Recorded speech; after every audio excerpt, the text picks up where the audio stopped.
Hi, my name is Amanda Fields, and I'm the proud Executive Director of RCAW. Before we get started, just a few quick housekeeping items. One, please make sure you're muted and your video is turned off during the presentation.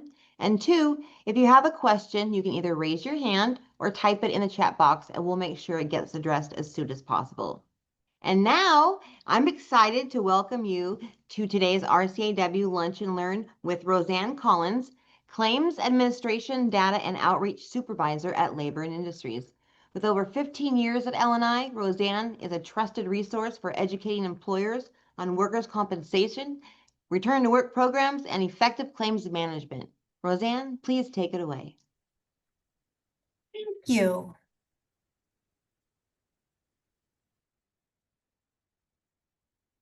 My name, as Amanda said, is Roseanne Collins. I'm the Claims Communication and Outreach Liaison, and I'm here to give you a brief overview of the importance of managing your claims. Since you have a copy of the presentation, I'm not going to read every slide. However, I will be going over each one. If you have questions, please feel free to ask them as we go. If you have claim-specific questions, you can speak to me one-on-one, or better yet, your claim manager.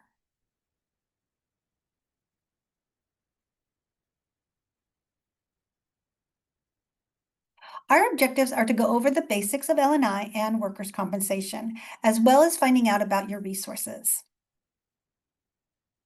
Our mission is to keep Washington safe and working. If you talk to anyone in L&I, you will know we are passionate about this mission. One of the ways that we support this mission is by providing no-fault insurance that is not paid with tax dollars and is shared by the worker. In Washington State, about 1/4 of the workers' compensation premiums are paid by the employee. I said no fault coverage. Washington first required workers' compensation insurance in 1911. We were one of the first states to have a state insurance fund. The fund covers the cost of medical treatment, partial wage replacement, and other benefits for work-related injuries and illnesses, and it protects both the employers and the workers. No fault means the worker gives up their right to sue their employer for a work-related injury or illness, and in exchange, the insurance protects employers from the cost of extended court and tort liability. To meet the criteria of a workplace injury, it needs to have happened during the course of employment. In other words, while they were at work. Have been a sudden happening, meaning it was a result of a tangible event, something specific. It has to be on a more probable than not basis related to the tangible event per medical opinion. The doctor has to believe the injury is the result of the specific incident. I like to take our example of our worker here in the warehouse, Charlie. He fell off a ladder at 3 o'clock on Tuesday. He hurt his ankle. He went to the doctor, and the doctor said, yes, you've sprained your ankle, most likely when you fell off the ladder on Tuesday. That would be a workplace injury. It's important to note that workers have 1 year from the date of a specific injury to file a claim with the department. For a claim to be allowed as an occupational disease, the claim must meet the following legal criteria. The claim must be filed within 2 years following the date the worker received written notice from the physician that the occupational disease exists and a claim for disability benefits may be filed. 2, the disease must arise naturally and proximate cause, out of employment. Arise naturally means the disease must be regarded as a natural consequence of the distinctive conditions of the work process. In other words, the disease is unique to the employment. The disease with a disease-based disability could not have been contracted elsewhere, or the occupation exposed the worker to an increased risk of contracting the disease. In other words, there is a greater likelihood of contracting the disease on the job, or the disease is caused by continuous and specific activity required to perform the job duties. Proximate cause is that cause without which the disease or the disease-based disability would not exist. The cause must be proximate in the sense that no intervening independent cause for the disease or the disease-based disability existed. So occupationals are something that happen over time. There are 2 types of medical claims. medical only and compensable. Medical only claims only pay for medical expenses. They make up 75% of all claims that come into the department. Compensable claims are when a worker cannot return to work past the third day and must be paid wage benefits. If an injured worker cannot return to work, then time loss benefits would start on the fourth day following the injury. If the worker is still disabled on the seventh day, then L&I would pay time loss for those first 3 days. This just changed in June of 2024. This change impacts all claims with dates of injury or manifestation after June 6th.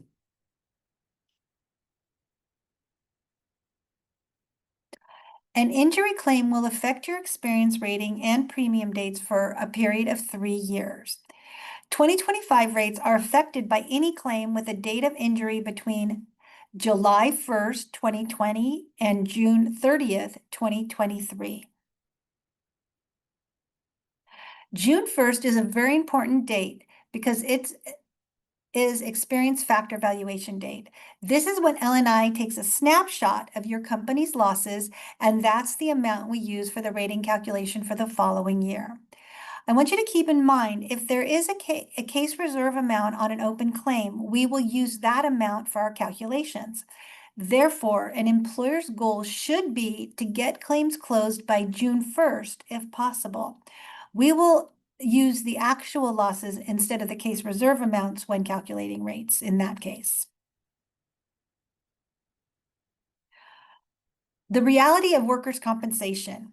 5% of injured workers become chronically disabled, and they use 85% of all resources.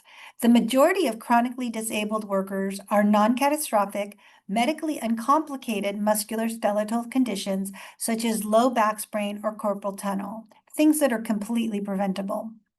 This is the reason for all of our light duty and return to work efforts. The simple act of keeping in contact with your worker can prevent long-term disability. Good news though, compensable injuries are on a long-term trend down and they're holding steady. And I'm going to brag a little bit about L&I because people come to us because of our vocational recovery efforts and say, hey, what are you doing in Washington? So you can be proud of that. And I did say I was, I don't know if I said it or not, but I am also the data and outreach person in claims. So I had to throw in some data and some stats for you. In 2024, we had 98,000 new claims filed. We had about 17,000 claims denied. 67,000 were medical only claims and 16,000 were new time loss claims. We had 32 fatalities in 2024, and we do want that to be 0. That is our goal here at L&I. And we had 778 pensions. This is a great slide because it really shows that, if I can get my arrow there, I can't get my arrow there, but it really shows that in that first 12 weeks of a claim, what you do as an employer can really have a long-term effect on that claim and on that worker's life. Because if the worker's still out at about 12 weeks, there's a 50% chance of them ever returning to work, and it just goes down from there. So what you do as an employer, keeping your employee engaged, letting them know that they're missed, letting them know that you want to help them return to work, even if it's in a sedentary position, is really important. The daily routine of coming to work has a huge impact on the ultimate outcome of most claims. Real quick question, Roseanne. Yes. Do they get paid their natural wage or their original wages for light duty when they do light duty? That is something that the employer decides. Okay. Okay. And I'm going to talk about that on another slide. So I will get to that, but it is just really important to bring them back to work and let them know that you care. I've talked to a lot of employers, and they say, oh gosh, no, we had a claim. I don't talk to that worker. And it's really important that you should talk to that worker and let them know that you want them to return to work and you care about them, because if you don't, then worklessness can set in and they might never want to come back to work. Right, right. I have one more question. Why do you Yes. think I can't say that compensable injuries are down? What's helping that go down? Well, I'm gonna assume that we at LNI have done a lot of work on getting the word out that it's better to bring your worker back to Work to Heal. We have the state work program, we Mhm. have the preferred worker program, which helps with that. Okay, great. That's great to hear. Good job. Thank you. Thanks. A theme throughout this whole presentation is the employer-employee relationship. It is so important to have a good relationship with your employees, and hiring is key. Don't cut corners. Even if you hire temporary help, you want to use the same criteria for hiring temporary help that you would as if you're hiring a permanent employee. I know it's difficult hiring out there right now, so I totally understand that. My husband is a small business person and he has a really hard time retaining employees. But you still want to check references, even if it's your family. Just because Aunt Sadie thought her son was great doesn't mean his last employer did. You want to spend the time up front to save the money later. If you can, you want to assign one person to handle all of your workers' compensation claims. This will help with consistency, and also as people think of things to do for light duty, they'll go to that person and go, "Hey, I got an idea for a light duty job," and you'll have that ready to go when someone gets hurt. And I want to talk about claim suppression. Claim suppression is real and it's illegal. Penalties can be assessed against employers if they fail to report injuries or encourage employees not to file a workers' compensation claim. And I have talked to many employers who say, "Hey, Roseanne, I just sent him to the doctor and I paid the doctor bill." Well, unfortunately, I know you care about that employee, but that's claim suppression and you can get in trouble for that and get fined for that. So you don't want to do that. If somebody gets hurt on the job, definitely send them to the doctor and let LNI take care of it, and then bring them back as soon as possible to a light duty job. And you want to let your employees know upfront that you're going to bring them back to work in a light duty job if they're injured on the job. And on the next slide, I talk about having a policy in place for that, which I'll talk about. So this is our employer pre-claim checklist, and this is out of our return to work toolkit, which I'm going to show you a picture of on another slide. But the first thing you want to do, of course, is establish a strong safety plan. And when I say that, I don't just mean make a beautiful safety plan and put it up on the shelf and just admire your handiwork. You want your employees to know about it. You want them to be involved in creating it. You want them to know what's in it. You want it to be a living document that grows with your business. Because the best claim is one that doesn't take place. We all know that. You want to create those return to work policies, and in the return to work toolkit, we have a template for that. And on somebody's first day at work, say, "Hey," and we have this return to work policy. If you get hurt on the job, we're going to bring you back to light duty. So that just creates that expectation. And you want to delegate that return to work coordinator. And then you want to document the physical descriptions for all positions. And this is really important because you want to know what they're doing and what the like what physical needs they need to do that job they're doing. Then you're going to identify the light duty jobs and do the same thing for them. And then you're going to take those two documents and create a grab and go packet for injured workers. So when they go to the doctor, it has, this is the job they're doing now in the physical requirements. This is the light duty job we think he can do or she can do at this time. And that can change during the life of the claim, right? If as they get less restrictions. So kind of start with the lightest of light duty jobs. And then you're going to also include, and we have a template in the toolkit, a letter to the employer saying, "Doctor, we believe in light duty and we want to bring this worker back to work as soon as possible to heal at work. And please sign this light duty job description." And so you'll have that ready to go when they get hurt, so you can bring them right back to work as soon as the doctor signs off on that. Any questions about that? I do not know. Okay, thanks. FileFast is one of the systems for reporting workers' compensation claims. Others are paper, phone, and fax. Employers workers and medical providers can file state fund insured accident reports on the LNI website at filefast.lni.wa.gov. Workers who don't have access to a computer or who need an interpreter can file by phone instead at 1-877-561-FILE. And I talked about in the last slide, the employer report of accident. And I want to just stress how important this tool is in the claim adjudication process. If you don't tell us what happened from your side, we only have the employee's information to rely upon. Do you question the claim? Is there something that we need to know? Like, oh gosh, you know what? He went skiing last week and he came back with a knee, something wrong with his knee. And now he's saying that it happened at work. We would want to know that. And the other important thing on the employer report of accident is the reporting of wages. When the injured worker gets hurt, he might not have filled out that report of accident. He might have had a spouse do it. He might have had a friend do it. The nurse might have done it.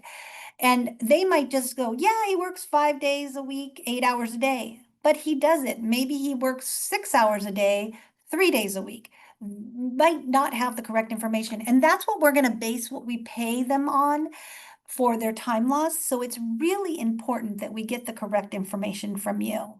And then you could also send any incident reports or investigations that you do. You want to put your claim number on each one. Even if you get a call from LNI, you still want to fill out this employer report of accident. We can help you with return to work. Some of the resources and services available to you are early return to work or ERTW, stay at work, and preferred worker. Let's go over each one. The early return to work teams are vocational occupational therapy and nurse consultants. They are trained professionals who know how to talk with providers to help employers implement appropriate return to work options. They can help you in making light duty job offers, and their services are not charged to the individual account. They can identify light or modified duty options. So if you wanted to have a job bank, they can help with that. They can communicate with the employee and the provider if you're having trouble with that. They can help you write a formal job offer letter, and they can review ergonomic conditions, and they can just help you set up your return to work program. They're a great resource, and they're located in your regions, so you could definitely get to know them. Has anyone been to the state work class, or does anyone participated in state work? I'm going to say no. State work is one of our financial incentive programs. It reimburses employers for some of their cost when they provide temporary light duty jobs for injured workers while they heal. Eligible employers can be reimbursed for 50% of the base wages they pay to the injured worker. Some of the cost of training, tools, or clothing the worker needs to do the light duty job or transitional job are also included in that. So I just want to do a note that the program changed January 1st, 2025, and they upped all of the amounts. It was 66 days up to $10,000, and now it's 120 days up to 25 days up to $25,000 that they'll reimburse for. Tools and equipment went from up to $2,500 to $5,000, and that could be a stand-up, sit-down desk, an ergonomic chair. I know they've done golf carts. I know they've done all sorts of things, and the state work program is a good resource because they've seen so many claims come through there that they can help you with that. It also reimburses you for training that you don't normally provide for your employees. Like, let's say someone's coming from the field and they're going to be working maybe at sales part-time, so they need to brush up on their Microsoft skills. So you can go to the community college or online, and we'll reimburse you for the cost of that training. And then also clothing. It can't be clothing that you normally give to your employees, like a logoed shirt or something. But let's say, I know they've done like plug-in coats if someone had to work outside and it was too cold for whatever their injury was. It could be khakis and a collared shirt if they're going to start doing sales and they used to be working in the field and their car hurts, that sort of thing. The clothing becomes the workers and the tools and equipment become the employers. So it's really a great deal for employers. And the best thing is that you retain engagement with that employee, so they're going to heal faster. I have a There's less of, question. yes. What determines how much of the worker's wages they get back? You said up to 50%. So what is that? How is that determined? It's 50% of the base wages up to $25,000. Okay, okay, okay, okay. Oh, that's great. So it's, it can be up to 120 days. Whatever the doctor, says that there is writing them out for. Correct. Okay. All right. Great. Thank you. And then we also have the preferred worker program. It's another incentive program that reimburses employers some of their costs when they hire preferred workers for medically appropriate long-term jobs. The difference between the state work program and the preferred worker is the length and type of restriction. Stay at work is temporary restrictions in light duty, where the preferred worker is long-term permanent restrictions. Benefits include claim protection against subsequent claims up to 36 months. And this is really important because sometimes there might be a barrier to hiring someone that's been hurt on the job before, but in this case, for that 36-month period, if they get hurt on the job, it's not going to go into that employer's experience rating calculation. We also have a premium discount for the preferred worker coverage for that's 36-month period. And we do have a calculator to estimate your company's quarterly savings. If you need to talk someone into maybe hiring a preferred worker, you can use that calculator to kind of make your case. We also have the wage reimbursements, same as the stay at work with the same updates in 2025, and same expense reimbursements for tools and equipment that we had in the stay at work, and it upped in 2025. We don't have training on this one because originally the program was you had to hire a preferred worker. So therefore you were going to train them was the thought. But now it can be a preferred worker that already worked for you and got hurt on the job. So yes, you can have somebody gets hurt on the job, they get the state work, you get the state work benefits. Then the doctor says, you know what, they're never going to be able to return to that job of injury and they qualify to be a preferred worker. Then you could also get the preferred worker benefits. So it's a really great program. And I didn't talk about the continuous employment incentive, which is my favorite part of preferred worker. But that is if you hire someone and then they continually work that next 12 months or year at the same cadence every month, then at the end of the 12 months, you can apply to get $25,000 now. It used to be 10% of the wages for that 12 months, up to $10,000, but now it's $25,000. So it's a really good program when you keep that preferred worker working.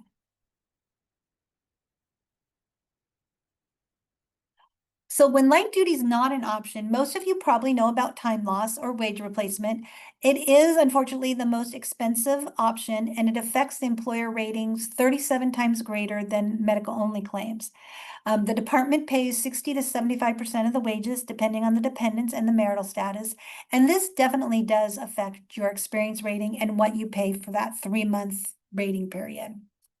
But we also have loss of earning power. Loss of earning power is a wage enhancement option used when a worker returns to work at a lower wage or hours or has more than one job at the time of injury and cannot perform one job due to the injury. Loss of earning power pays 80% of the lost earnings.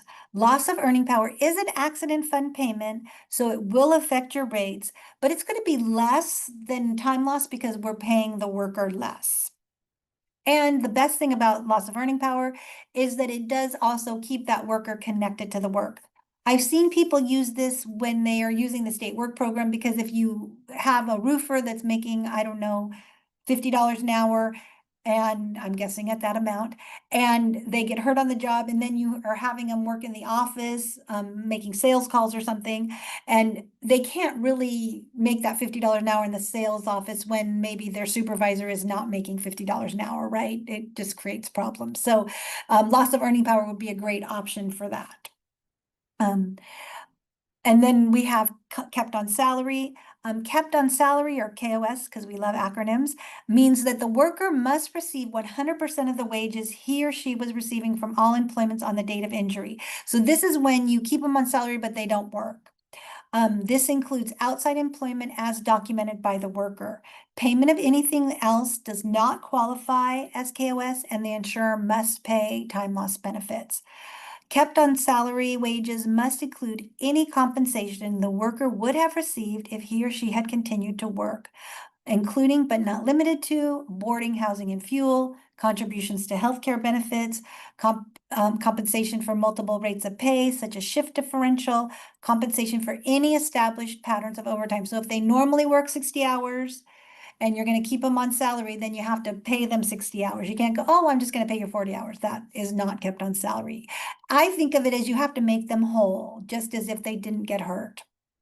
RCW 5132090 precludes employers from mandating that a worker use sick leave to keep from paying time loss compensation. So in other words, you can't make them use paid time off. That doesn't count as KOS, and we will still pay time loss on that.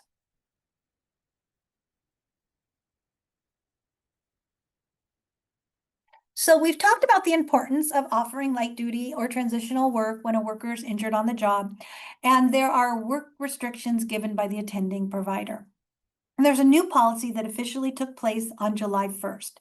If the job offer pays less than the worker was earning before the injury, the claim manager will stop time loss and pay LEP, or loss of earning power, to partially compensate for the difference. The worker will get the LEP benefit whether they accept the job or not. And this is something that is different because before we used to say, if they don't accept the job offer, we're going to stop time loss.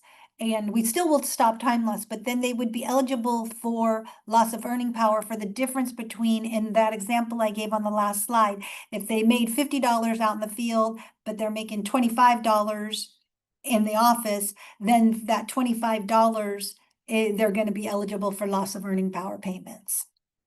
In most cases, unless the job involves low earnings, loss of earning power will be significantly less than time loss, and the worker will experience a significant loss if they decline the job. If a worker declines a job which pays full wages, they will receive no benefit.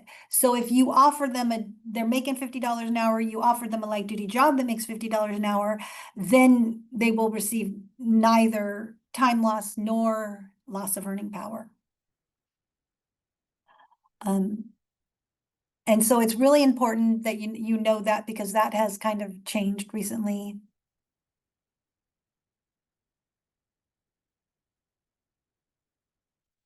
What is a permanent partial disability? It's a monetary award paid by the department at claim closure. Permanent partial disability, or PPD, because we like our acronyms, means you likely can still work, but your physical ability has permanently impaired in some way. It's important to note that if you've been KOSing or keeping on salary and now a PPD is paid, the claim will affect your claim-free discount and your rates. Also, if you are KOSing and an injured worker has an injury, it's likely that it's going to receive a permanent partial disability award. If you have concerns or questions about the possibility of a permanent partial disability award on the claim, please call your claim manager. They've seen so many claims that they can kind of tell you, yeah, it probably is going to go to PPD. I wanted to note that we don't pay pain and suffering, and I did look up a few things. If you get your thumb amputated, you get $57,095.82, but your little baby finger is only worth $5,709.63. Sorry about that. And it's important to note that if it's at like this, it's like if I did it at this joint, it would only be half of that, I think, because that's only half your thumb. I don't know exactly where it breaks off, but anyways, so it could be a portion of that $57,000. Protest and appeals. Every claim decision requires a use of judgment, and you might not always agree. And like I said earlier, we might not have all the facts. In this case, talk to your claim manager, explain what you're having an issue with and why. If you still believe the decision's wrong, you may protest it to the department in writing within the appropriate time frame, which is 60 days upon the receipt of the order. So my pro tip for you is, we send you a lot of mail because you get everything the worker gets, everything the provider gets. And so I want you to open everything that's and look and see if it says notice and order. Because if it does, you want to read that carefully because you only have 60 days to respond to it. Not that I don't want you reading the other stuff, but those are the really important ones. And what happens when you send in the protest, the claim manager will take another look at it. If they affirm their decision, it's going to go to a claim consultant and they're going to review the claim and to see if the decision's made for accuracy. If they feel that the decision is wrong, they're going to direct the claim manager and how to correct the error. And if they feel the decision is correct and they want to affirm it, they will send the decision over to the BIA for review. The claim consultants are a higher level of claim manager. So it does get another second look at it if we're not going to change our decision. And I did want to say that you could also send it straight to the Board of Industrial Insurance Appeals if you like, but that usually is a little bit longer, and so it's better to always handle it at the lower level is my philosophy. This is that return to work toolkit that I have mentioned earlier. It talks about what to do before the workplace injury, what to do after the workplace injury, roles and responsibilities for staff, and it has a lot of L&I resources in it, a lot that we're covering now, but it also has a lot of templates in there for you when you create your own return to work program. Roles in the department. Here's a list of different roles within the department that can help you and how they can assist. So the first one is the account managers. Account managers, they're the ones that open your accounts. They do your premium reports. They assign your risk classes. They're the ones that you contact if you want to change your risk class or add something or your business has changed. They also are the ones that assign the employer to the claim. And so they're the ones to contact if that is not correct. We also have the early contact team, which is part of employer services, and they're just higher level account managers. They're going to call you when we get a claim that might be time loss or is time loss. And they're going to talk to you about just-in-time education, and they can help you understand how claims can affect rates and provide resources to proactively manage your claims. We also have claim managers. And claim managers are the ones that authorize all the treatment and services on the claim. If you have questions about the claim, they're the ones that you want to talk to, and they can answer those questions for you. We also have risk managers, and if you have not had a risk management consultation, I'm going to recommend that you do. But they're kind of the bridge. I think of them as the bridge between safety and health and workers' comp. And they can kind of show you trends. They come with a big, thick book of information about your account. And they can help you understand how a claim is going to affect your rates and do the math for that. They can bring you your experience rating calculation. And that's a sheet that says, this is what we expect from a business your size, and this is your actual claims. And then they can take you through how we do the math to figure out what your rates are going to be for next year, if you are so inclined to know that. But it is really, they're just a wealth of information. And if you haven't scheduled one, I would definitely schedule a risk management consultation. We also have DOSH consultation, and they are the safety and health folks, and it's a no-fee consultation. If they find something that needs to be fixed and there might be an expense associated with it, they're going to want you to fix it. But the consultation itself is no fee. They have to be invited in, and they will look at like one piece of machinery or one facet of your business, or they'll look at your whole business. It's whatever you point them at is what they're going to look at. So they're a great person to know in your region. And if you haven't had a DOSH consultation, I highly recommend that you do. And then we have DOSH compliance, and they are safety and health specialists or industrial hygienists that perform compliance inspections. And they do not need to be invited in, but they are also passionate about safety and health of Washington workers. So they are a great person to know too in your region. This is my L&I and the Claimant Account Center. And I put the sign-in sheet there because it's a multi-factor authentication, which when we first got it, it was kind of a big thing and it was a pain, I'm gonna be honest with you. But now we're kind of used to it, so it's not so much a pain anymore. But it is, you know, a secure login, and you want to be careful about who you let in there because it is private information in there. If you haven't logged on, please log on today because it is a very useful tool. When you do log on, it looks something like this. You can review your trade licenses, you can look at all your workers' compensation claims, and you can go in and view more, and you can actually see the claim files. You can see what has been sent in. You can see all the messages the claim manager left on each claim.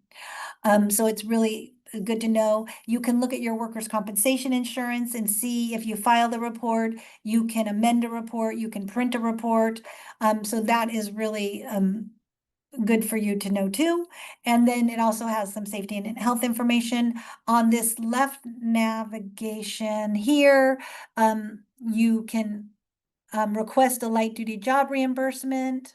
You can pay a balance due. You can go in to other agencies through Secure Access Washington, and you can send a secure message, and you can do e-correspondence, which if you didn't want to get all the mail from us, you can sign up for e-correspondence. You will still get the notice and orders, but you will not get any of the other mail.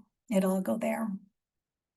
So if you haven't signed up for that already, I highly recommend that you do. This is the injury cost profile, which you can get from your risk manager or your account manager, but for sure your risk manager. And this is a really great tool for you to know kind of where you're sitting. This one, it shows you that this business had a claim-free discount and they saved $60,000 during the 5-year period. And they had just one time loss or disability claim. So they have a claim-free discount is what it's saying. No, sorry, I misread that. But this shows you like at base rate, this is what you would be paying. But you're only paying this much, $34,000. So it's really a good tool to see kind of what your grade is if you're the person that is controlling your and managing your claims. It shows you your premium, it shows you the payroll deduction or the employee share for the employee risk class that you report most of your hours in. If you have multiple risk classes, it doesn't show them all, but in this case, it does, and this is roofing. So the employee is paying this year 67 cents an hour. It shows you how many claims you've had, how many were medical only, how many were time loss. You can see that they don't have anything in the state work program. They haven't gotten any of those incentives, so that might be something they want to look at, especially if it's over here. It also will show you your experience factor throughout the years. So you can see they are claim-free discount at 0.60, which is the highest claim-free discount you can get because you can't, you'll be out of claim-free discount if you go any lower than that, and whether they have a claim-free discount. So this is a great tool. If you haven't, again, met with your risk manager, you want to just to get this important document. And then at the bottom, it does show some safety for that risk class 2 or NAICS code, but I didn't show that. These are some other webinars you might be interested in. L&I Essentials for Business. Everything you want to know about your L&I account is kind of an overview of the workers' comp side with the account side. Managing your claims is the one I just did for you. Prepare for the unexpected, how to develop a return to work culture is something that the early return to work folks do. And then there's several stay at work ones that they do. You can sign up for these webinars either by using the QR code or go to our website and just Google webinars and workshops, and it should come up. I wanted to ask you if you had any preferences on what your next topic is. But I don't think anyone is here, so I'm here. I'm gonna pick state work. So I'll reach out to the state work program, Amanda, and get with you so they can do one for you. That would be wonderful. Thank you so much. Okay, great. Thanks. And this is some helpful context for employers. And this is what I put plus other information also on the employer resource sheet that I sent. So you can have some phone numbers if you wanted to get in contact with anyone, and the website, and just kind of more information about them. I am the claims outreach person. If you have a questions, I like to say that I don't know everything, but I know everyone. So I can usually find you the right person to answer your questions. So I'm a good contact to have in your back pocket. Well, that's all I have to go over today. I hope your takeaways are hire wisely and maintain a good employee relationship before, during, and after an injury. 2, getting your worker back to work at something is usually a major cost saver. And 3, that L&I has resources available to assist you in preventing injuries and getting injured workers back to work. Or as I like to say, we're from the government and we're here to help. I want to thank you so much for your time. Please feel free to email me with any questions you may have in the future. Thank you so much. That was amazing. Thank you for sharing your knowledge on the workers' compensation and return to work programs, and for reminding us how important it is to keep employees engaged in working. And you shared a lot of contact information, which I personally appreciate very much. Thanks. And sorry, don't forget, hold on, sorry. Don't forget our final event of the year is our Winter Gala and Auction on December 6th. It benefits RCAW and Toys for Tots, starting at 5 p.m. at the Seattle Marriott in Bellevue. This year's theme is Kentucky Derby, so come dressed to impress and win the best dressed person and/or couple. And to register for this fun event, go to www.rcaw.com. Also, if you're interested in hosting a Toys for Tots collection box, give me a call at 253-691-4824. And we hope to see you there. And thanks again, Roseanne, for joining us today. Very informational. Great. Thank you for Thank having you so me. much. Yes, thank you. Have a good day. Thanks. Bye-bye. Bye-bye.